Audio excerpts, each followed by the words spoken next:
Recording in progress.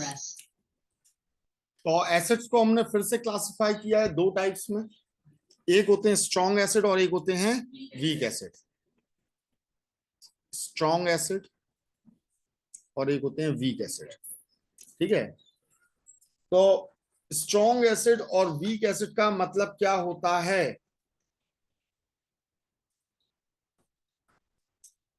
तो याद रखिएगा, जिनका अल्फा, अल्फा हम बोलते हैं डिग्री ऑफ डिसोसिएशन को। डिग्री ऑफ, इसका मतलब क्या हुआ? डिग्री मतलब होता है लेवल, जैसे बुखार की डिग्री होती है, पढ़ाई की डिग्री होती है, लेवल होता है। और डिसोशिएट मतलब होता है टूटना। तो टूटने का जिनका लेवल अगर 30% से ग्रेटर होता है, इट इज ग्रेटर देन 30%, तो हम उसे बोलते हैं स्ट्रॉन्ग एसिड। और अगर वह लेस होता है, किससे? लेस देन 30%, 30% से कम होता है तो हम उसे बोलते हैं वीक एसिड, या 30% होता है तो हम उसे बोलते हैं वीक एसिड। ठीक है, अब डिग्री ऑफ डिसोसिएशन या डिग्री ऑफ आयोनाइजेशन भी हम बोल सकते हैं। डिग्री ऑफ डिसोसिएशन या आयोनाइजेशन दोनों ही वर्ड यूज कर सकते हैं हम। जिसे हम किससे दिखाते हैं? अल्फा से दिखाते हैं। इसका मतलब क्या है? इसका मतलब क्या होता है? ये कैसे निकाला जाता है? तो देखो, टोटल आपने कितने मॉलिक्यूल्स लिए एसिड के? टोटल मॉलिक्यूल्स टेकन किसमें? इन एक्वस सॉल्यूशन, क्योंकि एक्वस सॉल्यूशन में ही तो टूटेगा ये। और इसमें से कितने मॉलिक्यूल टूटे? कितने मॉलिक्यूल टूटे? नंबर ऑफ मॉलिक्यूल्स आयोनाइज्ड या डिसोशिएट, और कर दिया इनटू 100, क्योंकि ये परसेंटेज है। और इनटू 100 नहीं किया तो यही फ्रैक्शन में निकल कर आ जाएगा, फ्रैक्शन में निकल कर आ जाएगा। ठीक है, तो जितने लिए अगर पूरे टूट जाए तो अल्फा की वैल्यू कितनी आ जाएगी? 100। जितने लिए अगर पूरे के पूरे टूट जाएंगे तो ये दोनों एक दूसरे से कैंसिल आउट हो जाएंगे, तो वैल्यू क्या आ जाएगी? 100, 100%, तो वो क्या हो जाएगा? Strong acid. और 30% से भी कम अगर आयोनाइज होते हैं तो हम उसे बोलते हैं वीक एसिड।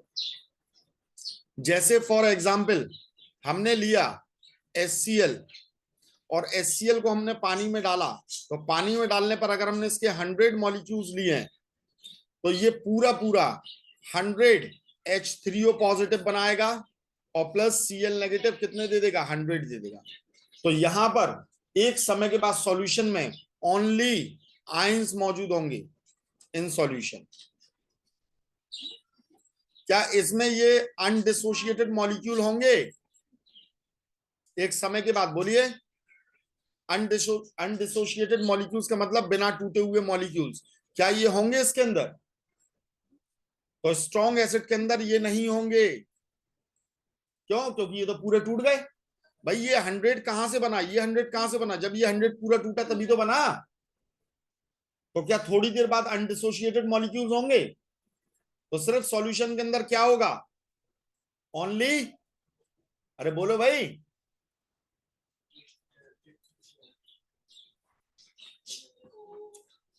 हमने पानी लिया, पानी के अंदर HCl डाला, पूरे पूरे किस में टूट गए? आयंस में टूट गए। तो क्या अनडिसोशिएटेड बिना टूटे हुए मॉलिक्यूल्स हैं इसके अंदर? तो इसके अंदर सिर्फ और सिर्फ कौन है? Ions. Only ions in the solution. इसके अंदर सिर्फ और सिर्फ कौन है? आयंस मौजूद है। तो वीक एसिड्स या वीक बेस के अंदर सिर्फ और सिर्फ, सॉरी, स्ट्रॉन्ग एसिड या स्ट्रॉन्ग बेस के अंदर सिर्फ और सिर्फ आयंस मौजूद होते हैं, अनडिसोशिएटेड मॉलिक्यूल नहीं होते हैं। जबकि अगर मैं एक वीक एसिड को लूं, जैसे मैंने लिया H2S, इसके मैंने 100 मॉलिक्यूल लिए, तो 30 से भी कम मैंने पानी के अंदर से डाला, तो 30 से भी कम, सपोज करो मैंने बोल दिया 20 H+ और 10 S-2 मौजूद रहेगा। मैंने ये कहा है कि सिर्फ इसके कितने टूट रहे हैं? सिर्फ इसके 10 मॉलिक्यूल्स टूट रहे हैं, डिसोशिएट हो रहे हैं। 10 मॉलिक्यूल डिसोशिएट हो रहे हैं। तो 90 मॉलिक्यूल्स कैसे हैं, कैसे हैं, अनडिसोशिएटेड हैं, बिना टूटे हुए इसके अंदर रहेंगे। अब 10 टूटेंगे तो 20 H+ मिलेंगे। क्यों? क्योंकि यहां पर एक मॉलिक्यूल में 2 H+ देता है और एक S-2 देता है एक टूटने के बाद। तो अगर 10 मॉलिक्यूल टूटेंगे तो 20 H+ मिलेंगे कि नहीं, और 10 S-2 मिलेंगे। और यहां पर कौन मौजूद है, आयंस। तो ये बताओ इस सॉल्यूशन में थोड़ी देर में देखोगे तो क्या क्या मौजूद रहेगा, आयंस मौजूद रहेंगे और अनडिसोशिएटेड मॉलिक्यूल्स भी तो रहेंगे इसके अंदर, इसके सॉल्यूशन के अंदर। थोड़ी देर बाद चेक करोगे तो इसमें आप क्या देखोगे, आयंस भी हैं और अनडिसोशिएटेड मॉलिक्यूल्स भी हैं। किसके अंदर, वीक एसिड के अंदर। और स्ट्रॉन्ग के अंदर क्या होता है, only ions are present. Strong acid या स्ट्रॉन्ग बेस को लेते हो तो ये बेस और एसिड दोनों के लिए डेफिनेशन हो गई। ठीक है, समझ में आई ये बात। अब पानी ज्यादा डालने से ये ज्यादा थोड़ियां टूटना पड़ेगा। अगर इसका डिग्री ऑफ डिसोसिएशन 10% है, कितना है, तो ये 10 ही टूटेगा। ज्यादा पानी डालने से ज्यादा थोड़ियां टूटेगा। तो ये कम टूट रहा है इसलिए वीक एसिड है, और ये पूरा टूट जा रहा है इसलिए आपका ये क्या है, स्ट्रॉन्ग एसिड है, जिसका भी डिग्री ऑफ डिसोसिएशन 30% से ज्यादा वो स्ट्रॉन्ग एसिड होता है। समझ में आ गई बात। ठीक है, तो क्या इसमें ज्यादा पानी डालोगे तो क्या ये कम टूटने लगेगा, बोलो भाई। तो पानी डालने से इसके टूटने की टेंडेंसी पर कोई भी फर्क नहीं पड़ा। तो इसका मतलब पानी डालने से स्ट्रेंथ पर कोई फर्क नहीं पड़ता है, सिर्फ सॉल्यू जो एसिड रहता है वो डाइल्यूट हो जाता है और कम पानी में कंसंट्रेटेड रहता है। स्ट्रेंथ पर कोई फर्क नहीं पड़ता है। ठीक है, तो यहां पर एक स्टेटमेंट बनता है। क्या स्टेटमेंट बनता है कि dilute HCl is stronger acid than concentrated acetic acid.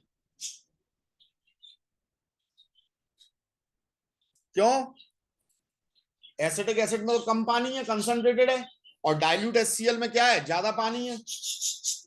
HCl एक स्ट्रॉन्ग एसिड है तो वो स्ट्रॉन्ग ही रहेगा, और एसिटिक एसिड एक वीक एसिड है तो वो वीक ही रहेगा, चाहे भले ही वो चाहे जितना कंसंट्रेटेड हो, याद रखिएगा। ठीक है, तो अब मेन बात ये आती है कि सर हम कैसे पहचाने कि कौन सा आपका स्ट्रॉन्ग एसिड है और कौन सा वीक एसिड है, ये हम कैसे पहचाने। तो देखो मैं इसकी बड़े आराम से पहचान करा देता हूं। देखो भैया, वीक एसिड बहुत कम होते हैं, एसिड्स बहुत सारे होते हैं, एसिड्स बहुत सारे हैं, बहुत सारे एसिड्स होते हैं, याद रखिएगा। लेकिन उसमें अगर हम वीक एसिड के बारे में बात करें तो वीक एसिड्स कैसे रहते हैं, बहुत कम रहते हैं। देखो आप इतने सारे एसिड्स को देख रहे हो, और इसमें अभी ऑर्गेनिक एसिड तो बहुत ही सारे हैं। वीक एसिड बहुत कम होते हैं और स्ट्रॉन्ग एसिड बहुत ज्यादा होते हैं। तो बताओ कौन सा याद करना पसंद करोगे, वीक को याद कर लो। जो वीक नहीं है, वीक की लिस्ट में जो नहीं है वो स्ट्रॉन्ग हो गया। वीक एसिड सिर्फ 6 होते हैं, देखते हैं भाई वीक एसिड कौन कौन से होते हैं, देखते हैं हम।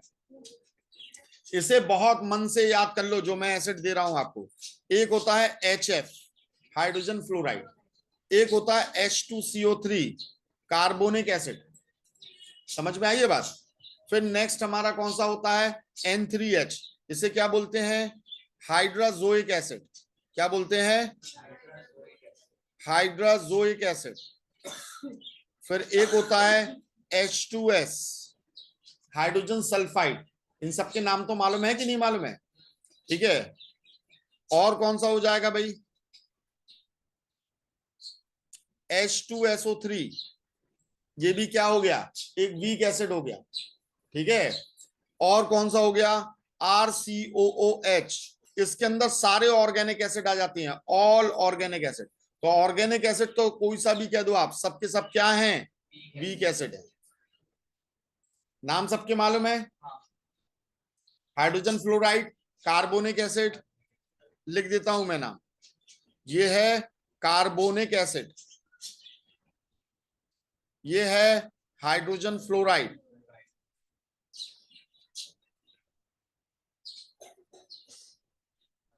या हाइड्रोफ्लोरिक एसिड भी आप इसे कह सकते हो, हाइड्रोफ्लोरिक एसिड भी कह सकते हो। ये हाइड्रोजोइक एसिड हो गया, इसे हम बोलते हैं हाइड्रोजन सल्फाइड।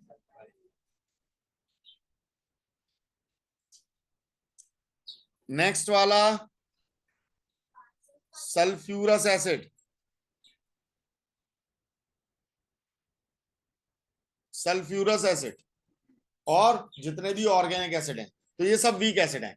इनके अलावा किसी भी एसिड को देखोगे सारे के सारे क्या हो जाएंगे, स्ट्रॉन्ग एसिड्स। क्या हो जाएंगे, तो rest all are.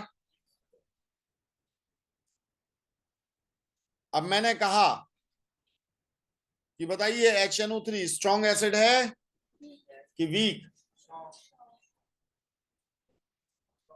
Strong acid है। क्यों, क्योंकि वो वीक की कैटेगरी में नहीं आ रहा है। समझ में आ गई बात। मैंने बोला H3PO4 कैसा एसिड होगा रितिका, स्ट्रॉन्ग, क्योंकि वीक की कैटेगरी में नहीं आ रहा है। इज इट क्लियर, ठीक है। तो ये एक बहुत ही इंपॉर्टेंट लिस्ट है, ठीक है। चलिए अब नेक्स्ट टॉपिक देखते हैं, प्रिपरेशन ऑफ एसिड। एसिड को कैसे बनाया जाता है, पहले एसिड्स पढ़ लेंगे फिर बेस के बारे में पढ़ेंगे। एसिड्स को कैसे बनाया जाता है, तो एसिड को बनाने के लिए पहला तो सीधा मेथड होता है बाय सिंथेसिस। और सिंथेसिस का मतलब क्या होता है, तो सिंथेसिस का मतलब ये होता है बेटा कि कोई भी कंपाउंड जिस जिस एलिमेंट से मिल रहा हो डायरेक्टली उन एलिमेंट को कंबाइन कर दो, ठीक है। जिस जिस एलिमेंट से मिलकर वो बन रहा हो उन एलिमेंट्स को जब डायरेक्टली उनकी जो भी रेगुलर फॉर्म है उसमें कंबाइन कर देते हो, हम उसे सिंथेसिस बोलते हैं। जैसे फॉर एग्जांपल हमें बनाना है HCl, तो HCl किस किस से मिलकर बन रहा है, हाइड्रोजन और क्लोरीन। तो हाइड्रोजन और क्लोरीन दोनों को उसकी मॉलिक्यूलर फॉर्म में लिख दोगे, H2 + Cl2 गिव्स HCl, अपनी अंडर जो भी कंडीशन होती है उसमें, ठीक है। अच्छा, इस मेथड से ओनली बाइनरी एसिड, सिर्फ बाइनरी एसिड बनते हैं, binary acids are form. Binary acid कौन होते हैं, बाइनरी का मतलब यहां पर होता है 2, यानी जिनमें सिर्फ और सिर्फ दो एलिमेंट्स हो, दो टाइप के एलिमेंट्स हो, तीन नहीं होना चाहिए। जैसे मैंने आपको बताया था हाइड्रा एसिड और ऑक्सो एसिड।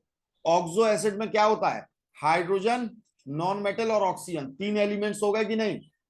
और हाइड्रा एसिड्स में हाइड्रोजन और नॉन मेटल, तो इससे हाइड्रा एसिड्स बनते हैं, only hydra acids, binary acids. Hydra acids को हम कह सकते हैं कि वो बाइनरी एसिड्स हैं, ठीक है। जैसे हमें HBr बनाना है, हम क्या करेंगे, हाइड्रोजन को ले लेंगे और ब्रोमीन को ले लेंगे उसकी मॉलिक्यूलर फॉर्म में, और उनकी जो भी कंडीशन होगी उसमें हम उसे मिला देंगे।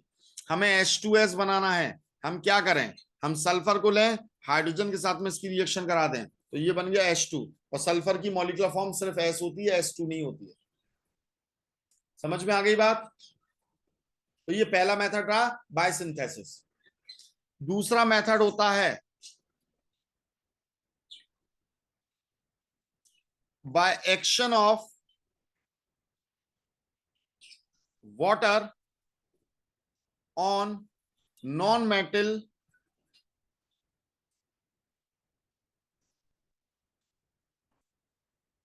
Non metallic oxides.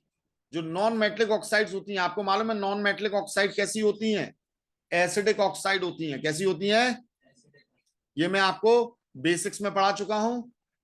Addition of water, water addition reaction पढ़ाई थी कि नहीं, ठीक है। तो ये एसिडिक ऑक्साइड होती हैं, कौन, नॉन मेटलिक ऑक्साइड, ठीक है। इसमें हम लोग क्या करते हैं, सिंपली जैसे मैंने आपको बताया था, हमने SO3 लिया और इसमें हमने क्या कर दिया, वाटर को ऐड कर दिया, क्या बन जाएगा भाई, भूल गए वाटर एडिशन रिएक्शन, हाँ क्या बनेगा, जल्दी बोलो, टाइम वेस्ट नहीं करो यादव जी।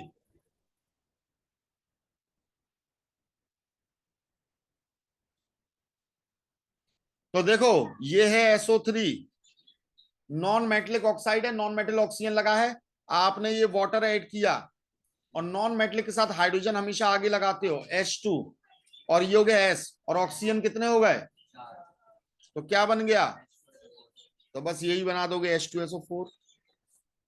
हमने SO2 लिया और इसमें हमने वाटर मिलाया, क्या बनेगा बोलिए,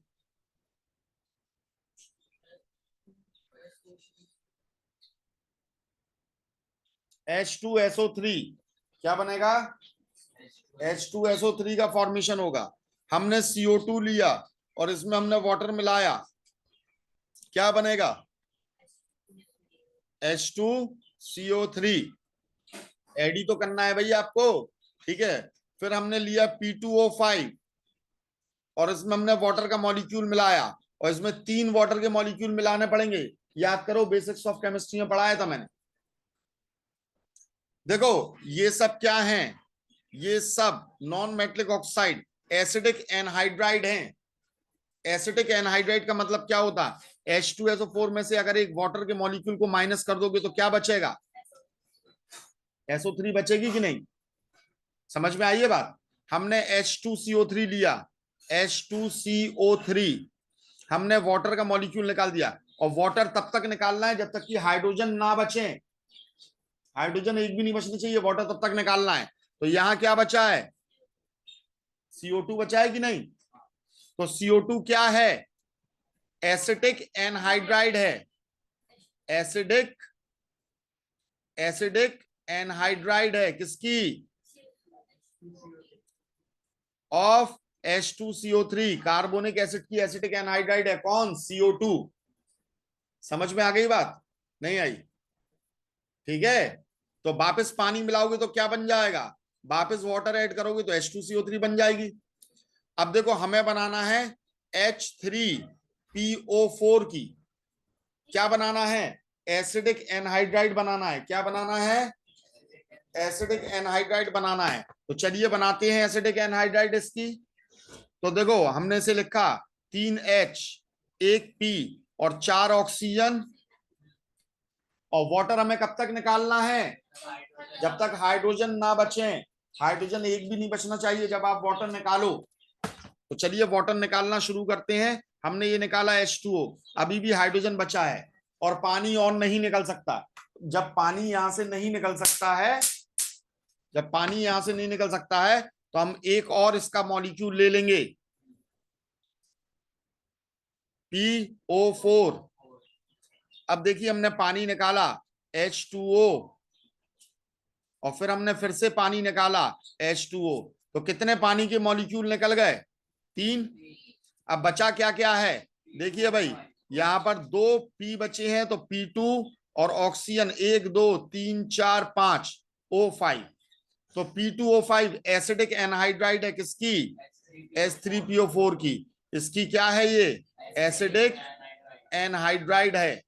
एनहाइड्राइड मतलब होता है विदाउट वाटर, समझ में आ गई ये बात। तो देखो 3 पानी के मॉलिक्यूल निकाले हमने H3PO4 में से, इसके 2 मॉलिक्यूल से 3 पानी के मॉलिक्यूल निकाले, तो हमारी क्या बनी है, P2O5। तो P2O5 में हमें 3 पानी के मॉलिक्यूल जोड़ना पड़ेंगे, तो यहां क्या बन जाएगा, यहां क्या बन जाएगा, 2H3PO4। भाई ये 2 मॉलिक्यूल थे कि नहीं, 2 में से 3 पानी के मॉलिक्यूल निकाले तो क्या बना, P2O5।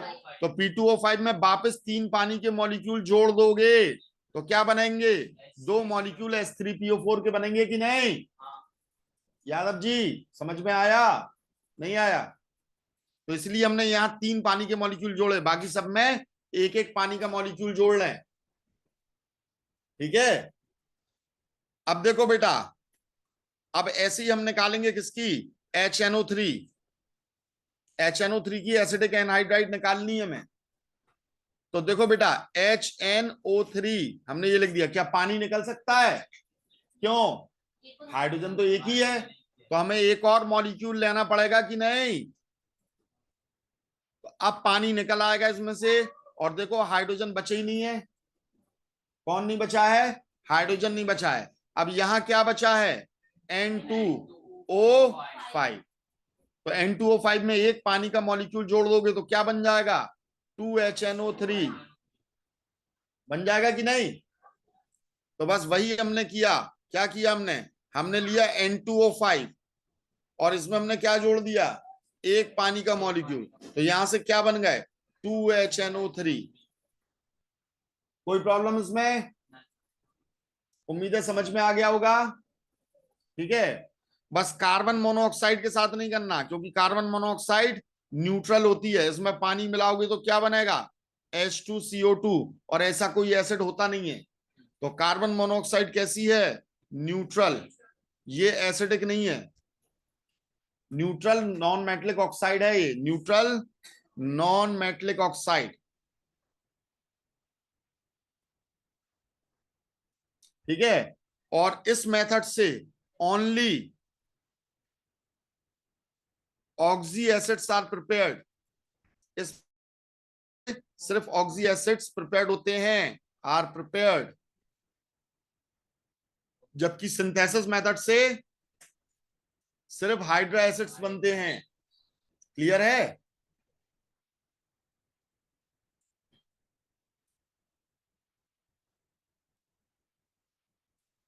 अब हमने एक स्पेशल केस उठाया, बहुत स्पेशल केस है। हमने लिया NO2, और NO2 में हमने क्या मिला दिया? पानी मिलाया। तो यहां क्या बनेगा?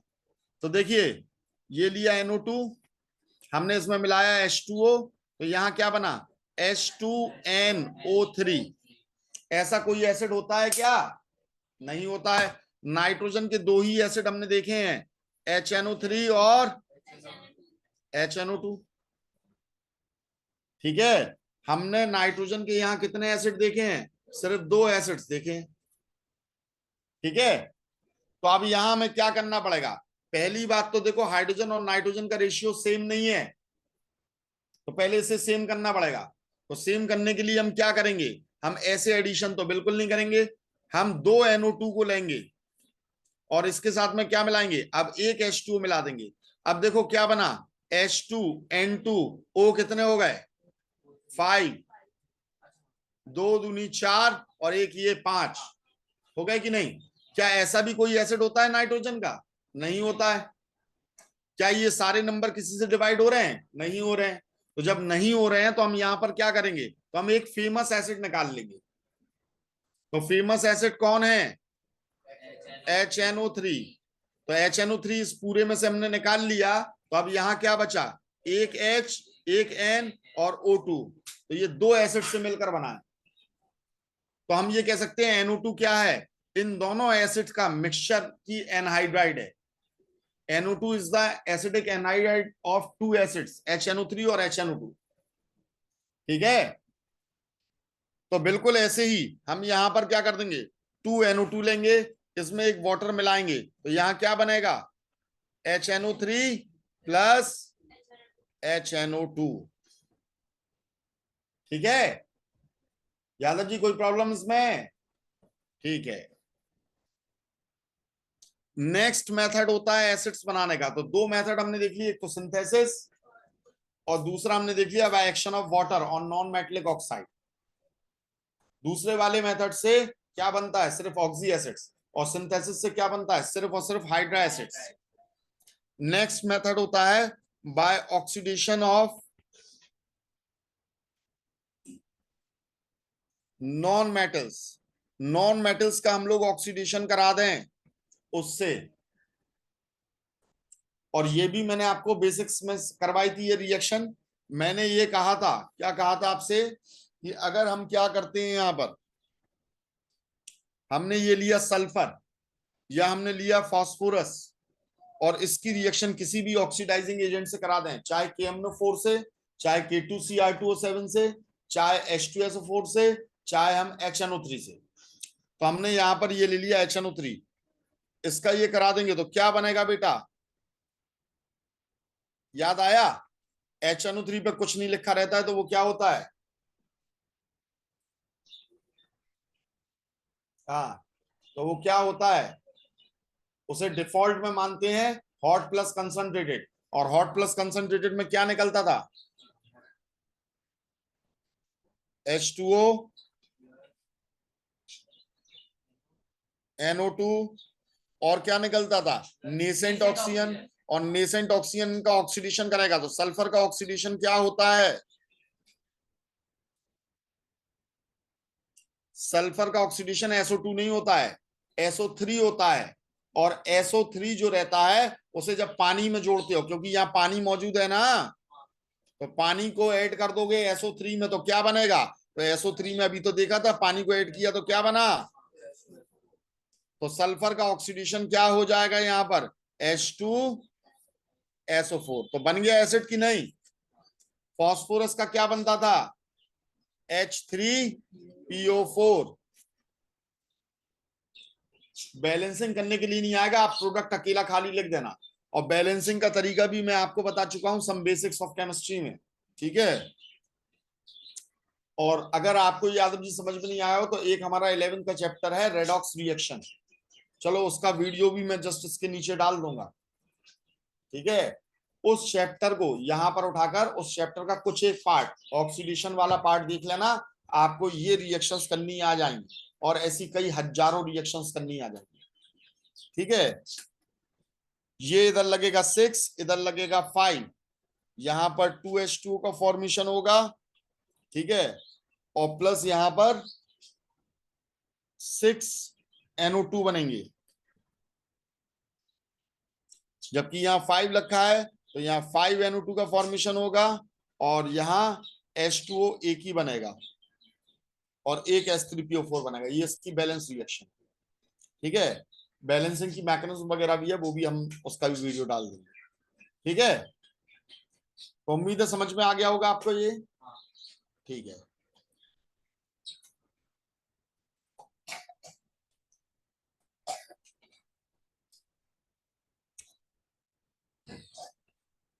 अब बाकी अपन देखेंगे कल, क्योंकि बहुत सारे मेथड हो गए इन्हें समझ कर आना, ठीक है।